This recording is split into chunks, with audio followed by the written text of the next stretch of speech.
आज तुझ्याशी बोलायचे आहे आम्हाला. वेळ काढशील का आमच्यासाठी? माझ्या लाडक्या लेकरा, खूप दिवस झाले तुला असेच अस्वस्थ आणि काळजीत पाहत आहे. तुझ्या मनामध्ये चाललेले घालमेल, ती अथांग शांतता आणि डोळ्यात लपलेले अश्रू माझ्यापासून कधीही लपून राहिलेले नाही. आज मी स्वतः तुझ्याशी बोलायला आलो आहे, कारण तुझ्या या व्याकुळ मनाला आणि आत्म्याला आता माझ्या स्पर्शाची गरज आहे. तू नेहमी विचार करतोस की माझ्यासोबतच असं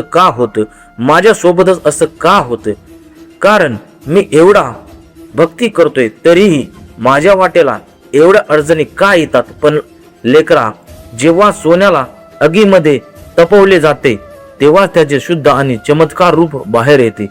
तुझ्या आयुष्यातील हे कठीण प्रसंग म्हणजे तुला कमकुवत करण्यासाठी आलेले संकटे नाही, तर तुला आतून मजबूत बनवण्यासाठी मी घेतलेली तुझी परीक्षा आहे. ती खरंच परीक्षा आहे. तुझ्या प्रारब्ध त्या सुखाच्या दिव्य रेखा आहेत, त्या जागृत होण्याची वेळ आता खूप जवळ आली आहे.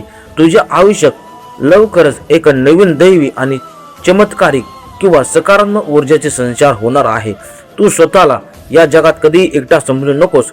जेव्हा तुला वाटतं की तुझे ऐकणारे कोणी नाही, तेव्हा शांत डोळे मिटून माझ्याकडे पाहत जा. तुझा प्रत्येक सुसंस्कार, तुझा प्रत्येक विचार, तुझ्या प्रत्येक मनातील प्रत्येक अर्थ हाक माझ्यापर्यंत पोहोचवत आहे.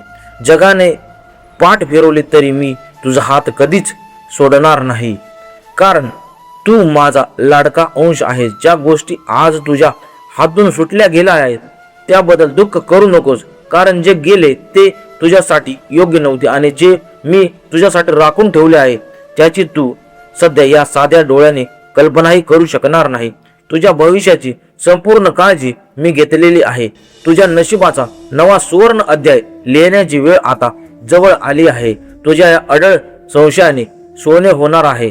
तुझ्या मनाने सुरू असलेला हा अथांग किंवा अश्रुआचा खेळ आता कायमचा संपणार आहे, कारण माझ्या कृपेने तुझ्या जीवनात अशा प्रकाशाची, समाधानाची आणि यशाची एक नवीन युग सुरू होणार आहे.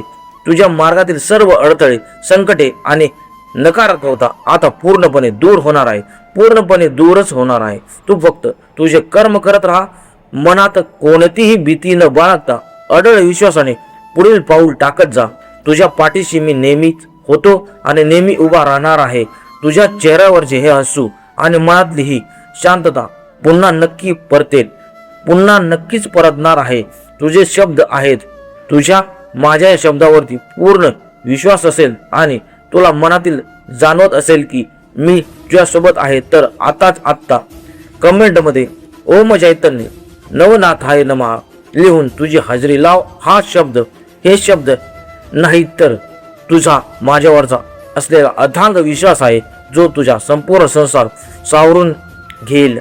आता तुझ्या मनातील सर्व काळजी माझ्या चरणी अर्पण कर आणि डोळ्यातील आनंदासू आणून मोठ्याने म्हणून ओम चैतन्य श्री नवनाथाय नमः अलख निरंजन आदेश.